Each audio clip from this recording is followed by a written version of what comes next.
കരങ്ങളടിച്ച് കർത്താവിന് നന്ദി പറയാം. ശക്തമായിട്ട് കരങ്ങളടിച്ച് ഹല്ലേലൂയ. ഇരിക്കാം. സന്തോഷമാണോ? ഉറക്കെ പറഞ്ഞേ, സന്തോഷമാണോ? ഉറക്കെ പറഞ്ഞേ ഹല്ലേലൂയ, ഹല്ലേലൂയ. കൺവെൻഷൻ്റെ 4ാമത്തെ രാത്രിയിൽ കർത്താവായ യേശുവിലൂടെ സംഭവിച്ച വലിയ വിമോചനത്തെക്കുറിച്ച് കേൾക്കാനായിട്ട് ദൈവം അനുവദിച്ചു. ദൈവത്തിൻ്റെ കരങ്ങളിൽ പൂർണ്ണമായും നമ്മെ കൊടുക്കാം.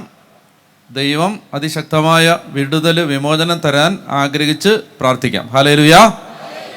ശക്തമായ അനുഗ്രഹം ദൈവം തരാൻ എത്ര പേർ ആഗ്രഹിക്കുന്നുണ്ട്? ഇന്ന് എൻ്റെ ജീവിതത്തിൽ കർത്താവ് ഇടപെടണം ആഗ്രഹിക്കുന്ന കരമുയർത്തിക്കേ, ഒന്ന് കരം വീശിക്കേ. ഹല്ലേലൂയ.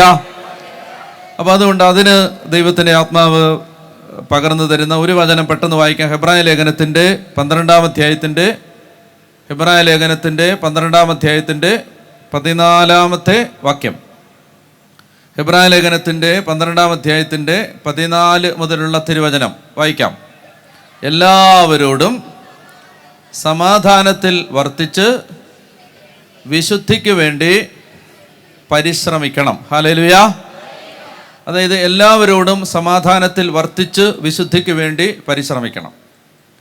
വിശുദ്ധി കൂടാതെ ആർക്കും കർത്താവിനെ ദർശിക്കുക സാധ്യമല്ല. ഒന്നുകൂടെ വായിക്കാം. എല്ലാവരോടും സമാധാനത്തിൽ വർത്തിച്ച് വിശുദ്ധിക്ക് വേണ്ടി പരിശ്രമിക്കണം. വിശുദ്ധി കൂടാതെ ആർക്കും കർത്താവിനെ ദർശിക്കുക സാധ്യമല്ല. പറഞ്ഞേ ഹല്ലേലൂയ. അതായത് കർത്താവിൻ്റെ സാന്നിധ്യം കേൾക്കുന്നുണ്ടോ? ഹലോ, ഒന്ന് കൈവീശക്കേ. Very good. കർത്താവിൻ്റെ സാന്നിധ്യം നമ്മുടെ വീട്ടിൽ, നമ്മുടെ ദാമ്പത്യത്തിൽ, നമ്മുടെ ജോലി മേഖലയിൽ, നമ്മൾ ഇടപഴകുന്ന സ്ഥലങ്ങളിൽ, നമ്മുടെ ശുശ്രൂഷകളിൽ എല്ലാം ദൈവത്തിൻ്റെ സാന്നിധ്യം വ്യാപരിക്കണമെങ്കിൽ അവിടെ എന്താണ്? വിശുദ്ധി കൂടാതെ ആർക്കും കർത്താവിനെ ദർശിക്കുക സാധ്യമല്ല. നിയമാവർത്തനം 23-ാം അധ്യായത്തിൽ, നിയമാവർത്തനം 23-ൽ വചനം പറയുന്നുണ്ട്. നിയമാവർത്തനം 23 വാക്യം 14. നിന്നെ സംരക്ഷിക്കാനും, നിയമാവർത്തനം 23:14 വായിക്കാം. നിന്നെ സംരക്ഷിക്കാനും നിന്റെ ശത്രുക്കളെ നിനക്ക് ഏൽപ്പിച്ച് തരാനുമായി നിന്റെ ദൈവമായ കർത്താവ് പാളയത്തിലൂടെ സഞ്ചരിക്കുന്നുണ്ട്. നിന്നെ സംരക്ഷിക്കാനും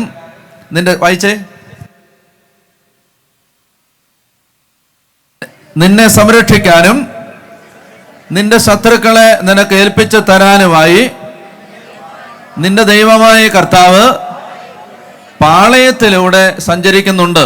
അടുത്ത വാക്യം. അപ്പൊ എന്താ പറഞ്ഞത്? അതായത് നിന്നെ സംരക്ഷിക്കാനും നിന്റെ ശത്രുക്കളെ നിനക്ക് ഏൽപ്പിച്ചു തരാനുമായി നിന്റെ ദൈവമായ കർത്താവ് പാളയത്തിലൂടെ സഞ്ചരിക്കുന്നുണ്ട്. ഇനി അടുത്ത വാക്യം. ശുചിത്വമില്ലാത്ത എന്തെങ്കിലും നിങ്ങളുടെ ഇടയിൽ കണ്ട് അവിടുന്ന് നിന്നിൽ നിന്ന് അകന്നു പോകാതിരിക്കേണ്ടതിന് പാളയം പരിശുദ്ധമായി സൂക്ഷിക്കണം. പറഞ്ഞേ ഹല്ലേലൂയ. അപ്പൊ കണ്ടോ, കർത്താവിൻ്റെ സാന്നിധ്യം നമ്മുടെ ഇടയിൽ വ്യാപരിക്കുന്നതിന് തടസ്സമായ എന്തെങ്കിലും, പരിശുദ്ധമായതിന് എതിരായ എന്തെങ്കിലും ഉണ്ടെങ്കിൽ എന്ത് ചെയ്യണം? അതിനെ നീക്കിക്കളയണം. അശുദ്ധമായത് എന്തെങ്കിലും കണ്ട് അവിടുന്ന് നിങ്ങളുടെ അടുക്കൽ നിന്ന് അകന്നു പോകാതിരിക്കേണ്ടതിന് പാളയം പരിശുദ്ധമായി സൂക്ഷിക്കണം. പറഞ്ഞേ ഹല്ലേലൂയ. അപ്പൊ അതാണ് ഹെബ്രായ ലേഖനം 12ലേക്ക് തിരിച്ചു വരിക. വിശുദ്ധി കൂടാതെ ആർക്കും കർത്താവിനെ ദർശിക്കുക സാധ്യമല്ല. പറഞ്ഞേ ഹല്ലേലൂയ. അപ്പോ അശുദ്ധി, തിന്മ ഉണ്ടെങ്കിൽ കർത്താവിനെ ദർശിക്കുക സാധ്യമല്ല. ദൈവത്തിൻ്റെ സാന്നിധ്യം നമ്മുടെ ഇടയിൽ നിലനിൽക്കുകയില്ല. ദൈവത്തിൻ്റെ പ്രവൃത്തികൾ അധികം നടക്കുകയില്ല. ശ്രദ്ധിച്ചിരിക്കുക. അപ്പോൾ ഒരു ചോദ്യം ചോദിക്കട്ടെ. ഈ അശുദ്ധി എന്ന് പറഞ്ഞാൽ എന്താണ് നിങ്ങൾ മനസ്സിലാക്കുന്നത്? പാപം എന്ന് പറഞ്ഞാൽ എന്തൊക്കെ പാപങ്ങൾ? പറയൂ. എന്തൊക്കെ പാപങ്ങളാണ് ഈ പറയുന്ന അശുദ്ധിക്കകത്ത് ഉൾപ്പെടുന്നത്? അഹങ്കാരം, കോപം, ദ്രവ്യാസക്തി, ഇത്രയുള്ളോ? ലോകത്തുള്ള എല്ലാ പാപവും കഴിഞ്ഞോ? പിന്നെ അസൂയ, വെറുപ്പ്, വിദ്വേഷം, പിന്നെ വിഗ്രഹാരാധന, ദ്രവ്യാസക്തി, കൊലപാതകം, അപവാദം, ദൂഷണം, പിന്നെ മന്ത്രവാദം, പിന്നെ വ്യഭിചാരം, പിന്നെന്താ ദുശാഠ്യം, മദ്യപാനം, മാത്സര്യം, പിന്നെന്താണ് പറ, ആഭിചാരം, പിന്നെ എന്തോ കേട്ടില്ല, അസൂയ, കലഹം, ആഭിചാരം, ശത്രുത,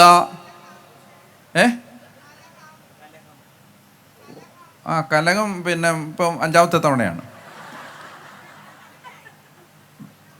കൊച്ച് പരീക്ഷ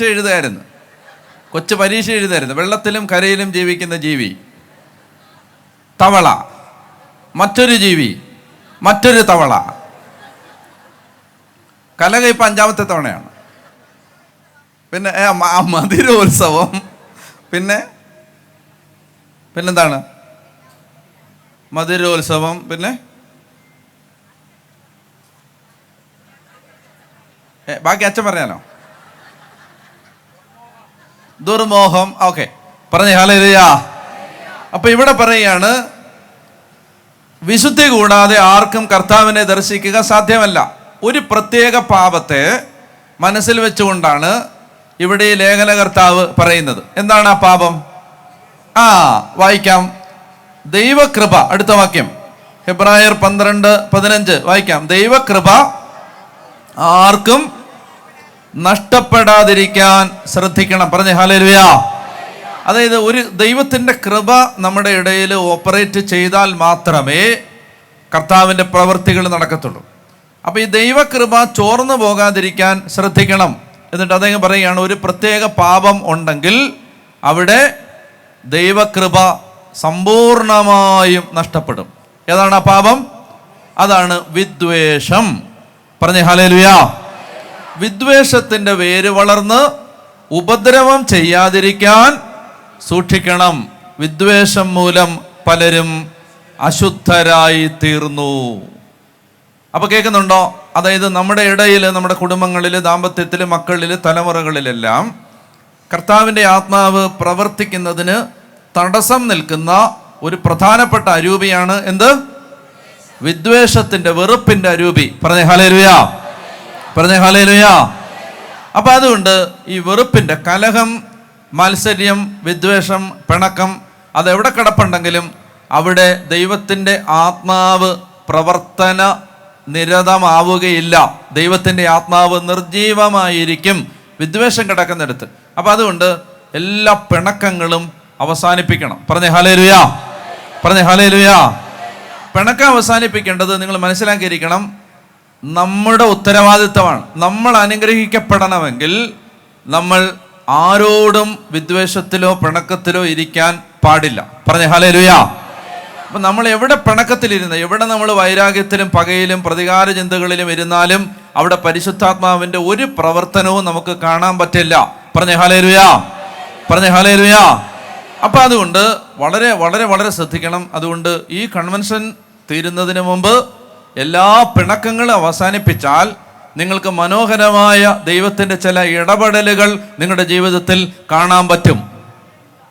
ദൈവ അത്ഭുതങ്ങൾ പ്രവർത്തിക്കുന്നത് കാണാൻ പറ്റും. കർത്താവിൻ്റെ പ്രവൃത്തികൾ നടക്കുന്നത് കാണാൻ പറ്റും. അതായത് വചനം പറയുന്നുണ്ട്, നമ്മുടെ ജീവിതത്തിൽ നമ്മളിങ്ങനെ ഈ മത്സരവും വഴക്കും ചീത്തവിളിയും കലഹവും ഇങ്ങനെയുള്ള കാര്യങ്ങളെല്ലാം നമ്മുടെ ജീവിതത്തിൽ ശക്തമായിട്ട് നിന്നാൽ വചനം പറയുന്നത് ഇങ്ങനെയാണ്, അത് 1-ാം പ്രമാണ ലംഘനത്തിന് തുല്യമാണ്. ഒരു വചനം വായിക്കാം. 1 സാമുവേൽ 15:22-23. 1 സാമുവേൽ 15:22-23. 1 സാമുവേൽ 15:22-23 വചനം വായിച്ചേ. സാമുവേൽ പറഞ്ഞു, തൻ്റെ കൽപ്പന അനുസരിക്കുന്നതോ ദഹനബലികളും മറ്റ് ബലികളും അർപ്പിക്കുന്നതോ കർത്താവിന് പ്രീതികരം. അനുസരണം ബലിയേക്കാൾ ശ്രേഷ്ഠം, മുട്ടാടുകളുടെ മേധസ്സിനേക്കാൾ ഉത്കൃഷ്ടം. 23, മാത്സര്യം മന്ത്രവാദം പോലെ പാപമാണ്. മനസ്സിലായോ? മർക്കടമുഷ്ടി വിഗ്രഹാരാധന പോലെയും. കേൾക്കുന്നുണ്ടോ? മാത്സര്യം മന്ത്രവാദം പോലെ. അതായത് നിങ്ങൾ മന്ത്രവാദത്തിൻ്റെ പുറകെ പോയാൽ, ശ്രദ്ധിക്കുന്നുണ്ടോ? അതായത് ഏതെങ്കിലും ഒരു ദൈവത്തിൻ്റെ മകനോ മകളോ മന്ത്രവാദത്തിൻ്റെ പുറകെ പോയാൽ, മന്ത്രവാദത്തിൻ്റെ പ്രശ്നം ഇത് 4 തലമുറയിലേക്ക് ശിക്ഷ കൊണ്ടുവരുന്ന പാപമാണ് മന്ത്രവാദം. 1-ാം പ്രമാണ ലംഘനം, ആഭിചാരം, മന്ത്രവാദം. അതായത് താൽക്കാലിക അനുഗ്രഹം കിട്ടുമെന്ന് പറഞ്ഞ് ആരെങ്കിലും വിളിക്കുമ്പോൾ ആ വഴിക്ക് ഒരിക്കലും പോകരുത്. 4 തലമുറയിലേക്ക് അതിൻ്റെ ദുരിതങ്ങൾ വരാൻ ശക്തിയുള്ളൊരു പാപമാണ് മന്ത്രവാദം. ഹല്ലേലൂയ. അപ്പോൾ പുറപ്പാട് പുസ്തകത്തിൻ്റെ 20-ാമത്തെ അധ്യായം, പുറപ്പാട് പുസ്തകത്തിൻ്റെ 20-ാമത്തെ അധ്യായത്തിൽ പറയുന്നുണ്ട്. 20-ാം അധ്യായം 1 മുതലുള്ള വാക്യങ്ങൾ, പുറപ്പാട് 20:1 മുതൽ വായിക്കാം. ദൈവം അരുളി ചെയ്ത വചനങ്ങളാണിവ. അടിമത്തത്തിൻ്റെ ഭവനമായ ഈജിപ്തിൽ നിന്ന് നിന്നെ പുറത്തു കൊണ്ടുവന്ന ഞാനാണ് നിന്റെ ദൈവമായ കർത്താവ്. ഞാനല്ലാതെ വേറെ ദേവന്മാർ നിനക്കുണ്ടാകരുത്. മുകളിൽ ആകാശത്തിലോ താഴെ ഭൂമിയിലോ ഭൂമിക്കടിയിലോ ജലത്തിലോ ഉള്ള ഒന്നിൻ്റെയും പ്രതിമയോ സ്വരൂപമോ നിർമ്മിക്കരുത്. അവയ്ക്ക് മുമ്പിൽ പ്രണമിക്കുകയോ ആരാധിക്കുകയോ ചെയ്യരുത്. അടുത്ത വാക്യം ശ്രദ്ധിക്കുക. എന്തെന്നാൽ ഞാൻ നിന്റെ ദൈവമായ കർത്താവ് അസഹിഷ്ണുവായ ദൈവമാണ്. എന്നെ വെറുക്കുന്ന പിതാക്കന്മാരുടെ കുറ്റങ്ങൾക്ക് അവരുടെ മക്കളെ 3ഉം 4ഉം തലമുറ വരെ ഞാൻ ശിക്ഷിക്കും. മനസ്സിലായോ? അതായത് ഈ 1-ാം പ്രമാണം കഴിയുമ്പോൾ അടുത്ത വാക്യത്തിൽ പറയുകയാണ്, ഈ കാര്യത്തിൽ നിങ്ങൾ തെറ്റ് ചെയ്താൽ, അതായത് നിങ്ങൾ എന്നെ മറന്നാൽ, ദൈവത്തെ മറന്നാൽ, കുർബാന മറന്ന്, പ്രാർത്ഥന മറന്ന്, ദേവാലയം മറന്ന്, കത്തോലിക്ക വിശ്വാസം മറന്ന് നമ്മൾ കാണുന്നിടത്തെല്ലാം പോയാൽ എന്താണ് പ്രശ്നം? തലമുറയ്ക്ക് അനുഗ്രഹമല്ല, 3ഉം 4ഉം തലമുറയിലേക്ക് ദുരിതങ്ങളാണ് കൊണ്ടുവരുന്നത്. പറഞ്ഞേ ഹല്ലേലൂയാ, പറഞ്ഞേ ഹല്ലേലൂയാ. അപ്പൊ അതുകൊണ്ട് ഇത് ശ്രദ്ധിക്കേണ്ടത് വചനം പറയുകയാണ്. ഇനി 1 സാമുവേൽ 15 പറയുകയാണ്, മാത്സര്യം മന്ത്രവാദം പോലെ. 1 സാമുവേൽ 15:23 എന്താണ് വചനം? മാത്സര്യം മന്ത്രവാദം പോലെ പാപമാണ്, മർക്കടമുഷ്ടി വിഗ്രഹാരാധന പോലെയും. കേൾക്കുന്നുണ്ടോ? ഹലോ, കേൾക്കുന്നുണ്ടോ? അപ്പോൾ അതുകൊണ്ട് ഞാൻ എൻ്റെ പ്രിയ സഹോദരി സഹോദരന്മാരെ, ഈ പ്രദേശത്ത് വൈരാഗ്യമോ വെറുപ്പോ ഇവിടെ അങ്ങനെ ഇല്ലെന്ന് തോന്നുന്നു. ഉഗാണ്ടയിലെ ചില സ്ഥലങ്ങളിൽ ആളുകൾ തമ്മിൽ ഭയങ്കര വഴക്കാണ്, പിണക്കമാണ്. ഇവിടെ ഉണ്ടോ? ഉണ്ടോ അമ്മച്ചി? അറിഞ്ഞില്ലല്ലോ, ആരും പറഞ്ഞില്ലല്ലോ. അതായത് കലഹം, വഴക്ക്, അയലോക്കത്തുള്ളവരുമായിട്ട് വഴക്ക്, ഇടവക പള്ളിയിലുള്ളവരുമായിട്ട് വഴക്ക്, പ്രാർത്ഥനാ കൂട്ടായ്മയിൽ വഴക്ക്. ഈ വഴക്കും കൂടോത്രവും ഈ വഴക്കും കൂടോത്രവും എല്ലാം അവസാനിപ്പിക്കണം. പറഞ്ഞേ ഹല്ലേലൂയ. മനസ്സിലാവുന്നുണ്ടോ? ഇത് ഞാൻ നിങ്ങളോട് പറയേണ്ടത് ദൈവത്തിൻ്റെ വാഗ്ദാനമാണ്. നമ്മൾ എവിടെ കലഹം നമ്മൾ അവസാനിപ്പിക്കുന്നോ, ആരാണ് ക്ഷമിക്കാൻ മുൻകൈ എടുക്കേണ്ടത്? അവൾ ഇങ്ങോട്ട് വന്ന് എന്നോട് മാപ്പ് ചോദിക്കട്ടെ എന്ന് പറയാം. ആരാണ്? നമ്മൾ കർത്താവിൻ്റെ നാമത്തിൽ ക്ഷമിക്കാൻ തയ്യാറായാൽ കർത്താവ് നമ്മളെ അനുഗ്രഹിക്കും. മനസ്സിലാവുന്നുണ്ടോ? ആര് ക്ഷമിക്കാൻ തയ്യാറാവുന്നോ അവരുടെ കൂടെ പരിശുദ്ധാത്മാവ് വന്നിട്ട് ഈശോയ്ക്ക് നിങ്ങൾ ക്ഷമിച്ചത് ഇഷ്ടപ്പെട്ടു എന്ന് ബോധ്യപ്പെടുത്തുന്ന അടയാളങ്ങൾ തരും. അതുകൊണ്ട് വൈരാഗ്യവും വെറുപ്പും ഹൃദയത്തിൽ നിന്ന് എടുത്തു മാറ്റണം. പകയും പ്രതികാര ചിന്തകളും എടുത്തു മാറ്റണം. എന്താണ് കർത്താവ് പറഞ്ഞത്? ശത്രുക്കൾക്ക് വേണ്ടി, ഹലോ എല്ലാം അറിയാമല്ലേ, ശത്രുക്കൾക്ക് വേണ്ടി പ്രാർത്ഥിക്കണം. ശപിക്കുന്നവര് മണ്ണുവാരിയിട്ട് പ്രാകണം ആണോ? പിന്നെ ശപിക്കുന്നവരെ അനുഗ്രഹിക്കണം. പിന്നെന്താണ്? 1 മൈൽ ദൂരം പോകാൻ ആവശ്യപ്പെടുന്നവൻ്റെ കൂടെ 2 മൈൽ ദൂരം, കോളം വരെ പോകാൻ ആവശ്യപ്പെട്ടവൻ്റെ കൂടെ കിഴക്കേക്കോട്ട വരെ പോകണം. മനസ്സിലായോ? 1 മൈൽ ദൂരം പോകാൻ ആവശ്യപ്പെട്ടവൻ്റെ കൂടെ 2 മൈൽ ദൂരം പോകണം. പിന്നെന്താണ്? നിന്റെ വസ്തുക്കൾ എടുത്തുകൊണ്ട് പോകുന്നവനോട് അവനെ കുനിച്ച് നിർത്തി ഇടിച്ച് അത് വാങ്ങിക്കണം. പിന്നെ അത് തിരികെ ചോദിക്കരുത്. നിന്റെ ഉടുപ്പെടുക്കുന്നവന് മേലങ്കി കൂടി, സാരി എടുക്കുന്നവന് ബ്ലൗസ് കൂടെ കൊടുക്കണം. പറഞ്ഞേ ഹല്ലേലൂയ. അതായത് കർത്താവ് പറയാണ് നമുക്ക് എന്നിട്ട് ദുഷ്ടനെ എതിർക്കരുത്. കർത്താവ് നമുക്ക് ആരോടും വഴക്കുണ്ടാക്കാൻ അനുവാദമില്ല. പറഞ്ഞേ ഹല്ലേലൂയ, പറഞ്ഞേ ഹല്ലേലൂയ. അതായത് ഞാൻ ഇത് പല രീതിയിലാണ് ഇത് മനസ്സിലാക്കുന്നത്. ഇന്നലെ തന്നെ എനിക്ക് മനസ്സിലായായിരുന്നു. അതായത് ഈ വഴക്കിൻ്റെ കാര്യം പറയണം. അത് ഇന്നലെ തന്നെ എനിക്ക് മനസ്സിലായിരുന്നു. പിന്നെ ഇന്നും മനസ്സിലായി. അതെങ്ങനെയാണെന്ന് വെച്ചാൽ, ഈ ദൈവം നമ്മളൊരു സ്ഥലത്ത് ശുശ്രൂഷയ്ക്ക് പോകുമ്പോൾ അവിടെ പറയേണ്ട കാര്യങ്ങൾ പല രീതിയിലാണ് നമ്മളെ ഓർമ്മപ്പെടുത്തുന്നത്. ഒരു കാരണമില്ലാതെ ആളുകൾ നമ്മുടെ അടുത്ത് വഴക്കുണ്ടാക്കിയാൽ ഇന്ന് വൈകുന്നേരം പറയേണ്ട വിഷയം എന്താണ്? വഴക്കാണ്. പറഞ്ഞേ ഹല്ലേലൂയ. മനസ്സിലാവുന്നുള്ള വണ്ടി ഓടിച്ച് വരുന്ന വഴിക്ക് ഒക്കെ എന്താണ് നമുക്കതിനുള്ള സൂചനകൾ കിട്ടും. പറഞ്ഞേ ഹല്ലേലൂയ. പറഞ്ഞേ ഹല്ലേലൂയ. അപ്പോൾ അതുകൊണ്ട് ഞാൻ ഈ രാത്രി നിങ്ങളോട് പറയുകയാണ്, നമ്മൾ ആരാധനയിലേക്ക് കടക്കുന്നതിന് മുമ്പ് വളരെ പ്രധാനപ്പെട്ടൊരു മേഖലയാണ് നമുക്ക് ക്ഷമിക്കാൻ തയ്യാറാവണം. നിങ്ങൾ തയ്യാറാണോ? ഈശോയുടെ നാമത്തിൽ ഞാൻ നിങ്ങളോട് പറയുകയാണ്, കർത്താവിൻ്റെ നാമത്തിൽ നിങ്ങളെ വേദനിപ്പിച്ച ആളുകളോട് ക്ഷമിക്കാൻ നിങ്ങൾ തയ്യാറാണോ? ഹല്ലേലൂയ പറഞ്ഞ് അത്രയും സ്വരം വന്നില്ല. ക്ഷമിക്കാൻ തയ്യാറാണോ? ഞാൻ തയ്യാറാണ് എങ്കിൽ ഒന്ന് വലതുകരം ഉയർത്തിക്കുക. ഞാൻ തയ്യാറാണ്. ഹല്ലേലൂയ. അപ്പം അതുകൊണ്ട് നമ്മൾ ഹൃദയപൂർവ്വം മറ്റുള്ളവരോട് ക്ഷമിച്ചാൽ പരിശുദ്ധാത്മാവ് നമ്മളെ ശക്തമായിട്ട് സഹായിക്കും. ഇനി പെട്ടെന്ന് ഒരു വചനം കൂടെ വായിക്കാം. 103-ാം സങ്കീർത്തനം. 103-ാം സങ്കീർത്തനം. ഇന്ന് രാത്രിയിൽ ആരാധനയിൽ ദൈവത്തിൻ്റെ ആത്മാവ് ചില ഇടപെടലുകൾ നടത്താൻ പോകുന്നു. സങ്കീർത്തനം 103 വായിച്ചോളുക. അത് ദൈവം നമ്മുടെ ജീവിതത്തിൽ ഇന്ന് ചെയ്യും. സങ്കീർത്തനം 103. എൻ്റെ ആത്മാവെ കർത്താവിനെ വാഴ്ത്തുക. ഇപ്പം ഇന്ന് നമ്മൾ കർത്താവിൻ്റെ വചനം കേട്ട് നല്ല തീരുമാനമെടുത്ത് കർത്താവിനെ ആരാധിക്കുമ്പോൾ, എൻ്റെ ആത്മാവെ കർത്താവിനെ വാഴ്ത്തുക, എൻ്റെ അന്തരംഗമേ അവിടുത്തെ വിശുദ്ധ നാമത്തെ പുകഴ്ത്തുക.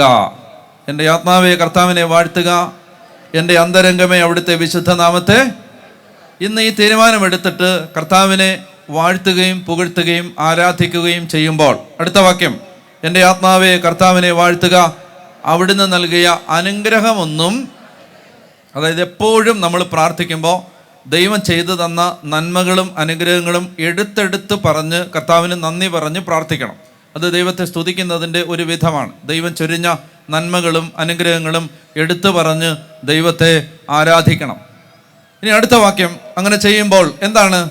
അവിടുന്ന് നിന്റെ അകൃത്യങ്ങൾ ക്ഷമിക്കും. ഒന്നാമത്തേത് പാപങ്ങൾ ക്ഷമിക്കും. പാപങ്ങൾ ക്ഷമിക്കും.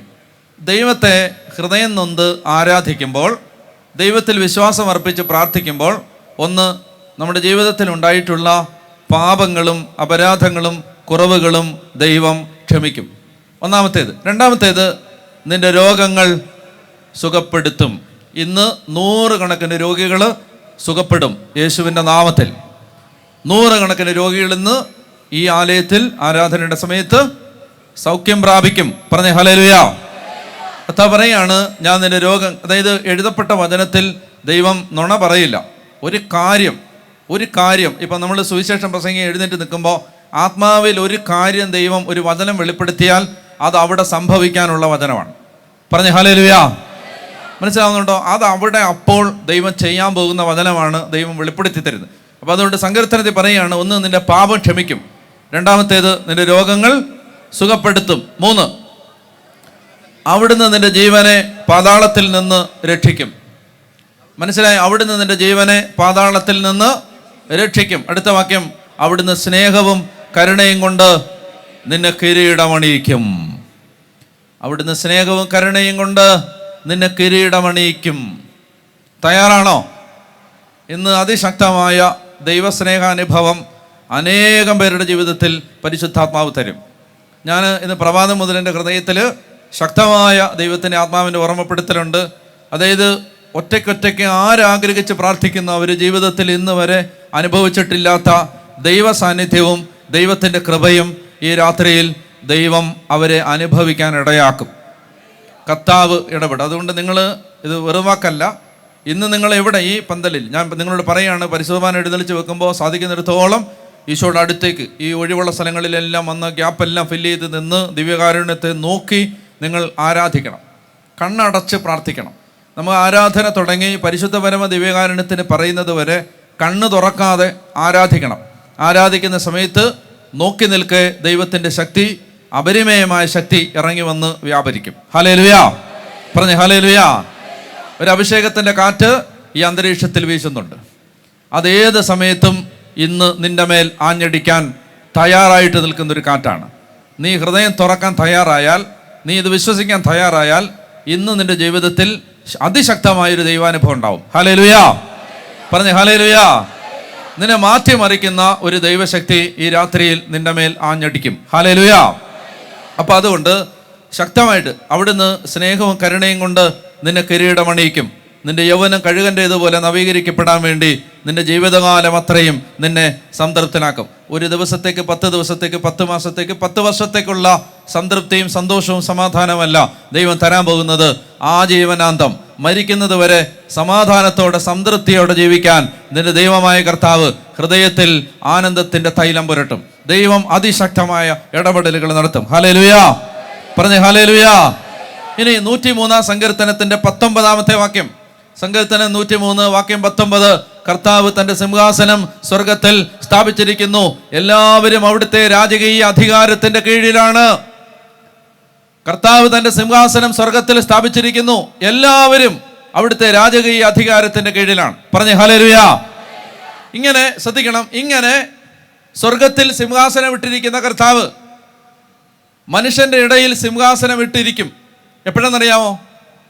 അതായത് സ്വർഗത്തിൽ സിംഹാസനം ഇട്ട് സിംഹാസനത്തിലിരിക്കുന്ന കർത്താവ് എന്ത് ചെയ്യുന്നറിയാമോ? അവിടുന്ന് മനുഷ്യന്റെ ഇടയിലേക്ക് അവിടുത്തെ സിംഹാസനം കൊണ്ടുവരും. സങ്കീർത്തനം 22:3. സങ്കീർത്തനം 22:3. സ്വർഗത്തിൽ അവിടുന്ന് സിംഹാസനസ്ഥനായിരിക്കുന്നു, സിംഹാസനത്തിൽ ആരൂഢനായിരിക്കുന്നു.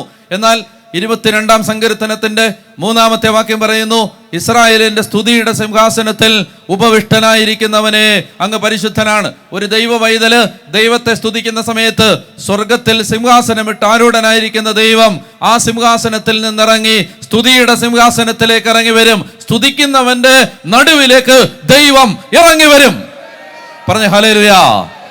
മനസ്സിലായ? ദൈവത്തെ ആരാധിക്കുന്നവന്റെ നടുവിലേക്ക് ദൈവത്തിന്റെ സിംഹാസനം വെക്കപ്പെടും. അതാണ് ശദ്രാക്കും മെഷാക്കും അബദ്നഗോയും ദാനിയേലിന്റെ 3 സുഹൃത്തുക്കൾ അഗ്നിച്ചൂളയിൽ കിടന്ന് അവർ ദൈവത്തെ ആരാധിച്ചപ്പോൾ 4ാമത്തവനായി ജീവിക്കുന്ന ദൈവം ഇറങ്ങി വന്നു. രാജാവും പരിവാരങ്ങളും അംഗരക്ഷകരും പട്ടാളക്കാരും നോക്കി നിൽക്കുമ്പോൾ 3 പേരെയാണ് തീയിലേക്ക് എറിഞ്ഞത്. എന്നാൽ 4ാമതൊരുവൻ അഗ്നിയുടെ നടുവിൽ നിൽക്കുന്നത് അവർ കണ്ടു. ആ 4ാമത്തവൻ സ്തുതിക്കുമ്പോൾ ഇറങ്ങി വരുന്ന ദൈവമാണ്. സ്തുതിക്കുമ്പോൾ കർത്താവ് ഇറങ്ങി വരും. ദൈവത്തിന്റെ ആത്മാവ് പൗലോസിനെയും ശീലാസിനെയും പ്രേരിപ്പിച്ചപ്പോൾ തടവറയിൽ കിടന്നവർ ദൈവത്തെ ആരാധിച്ചപ്പോൾ ഉന്നതത്തിൽ സിംഹാസനം ഇട്ടിരിക്കുന്ന ദൈവം റോമായിലെ ഫിലിപ്പിയിലെ തടവറയിലേക്ക് ഇറങ്ങി വന്ന് കാരാഗൃഹത്തിന്റെ അടിത്തറ ഇളക്കി. ഹല്ലേലൂയ. അതുകൊണ്ട് എല്ലാം മറന്ന് കർത്താവിനെ ആരാധിക്കാൻ നിങ്ങൾ തയ്യാറാണോ? നമുക്ക് ഒരു അരമണിക്കൂർ ഈ പരിസരം എല്ലാം നിങ്ങൾ മറക്കണം. വലിയ ദൈവത്തിൻ്റെ കരുണയ്ക്ക് വേണ്ടി നമ്മൾ ഇന്ന് ദാഹിച്ച് പ്രാർത്ഥിക്കാൻ പോവാണ്. അതായത് നാളത്തേക്ക് വേണ്ടി ഒന്നും മാറ്റിവെക്കണ്ട. ഇന്ന് രക്ഷയുടെ ദിവസമാണ്. ഇന്ന് ദൈവം സ്പർശിക്കുന്ന ദിവസമാണ്. നിന്റെ ഹൃദയം തുറക്കപ്പെടാൻ നീ വിട്ടുകൊടുത്താൽ, നീ ഒന്ന് തുറന്ന ഹൃദയത്തോടെ നിന്നാൽ, നീ ചുറ്റും നോക്കാതെ എല്ലാം മറന്ന് ദൈവത്തെ ആരാധിക്കാൻ തയ്യാറായാൽ ഇന്ന് ദൈവത്തിൻ്റെ ശക്തി നിന്റെ മേൽ വ്യാപരിക്കും. Hallelujah, hallelujah. അപ്പോൾ അതുകൊണ്ട് നമുക്ക് ആഗ്രഹിച്ച് പ്രാർത്ഥിക്കാൻ, ആരാധനയ്ക്ക് വേണ്ടി ഒരുങ്ങാം. വോളണ്ടിയേഴ്സ് വേഗം തയ്യാറായിക്കൊള്ളു. എല്ലാവരും ഒന്ന് എഴുന്നേറ്റ്.